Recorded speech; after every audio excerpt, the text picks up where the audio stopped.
Здравствуйте, адвокат Каркавин. У вас задержан, в машине сидит у сотрудников ФСБ Федоров Игорь. Почему не допускаете меня? Есть он. Да? Сотрудники ФСБ задержали человека, Федорова Игоря. Адвоката не подпускают, следственная группа стоит, непонятно чего ждут. Местонахождение: торговый центр «Алмаз», площадка возле здания Верховного суда. Человек сидит, значит, в наручниках в этой автомашине. Очевидно, применена физическая сила.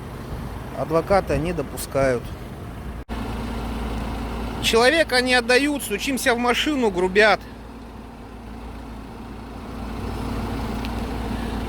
Поясняет адвокат Каркавин Александр Владимирович. Ром, стой, не отходи.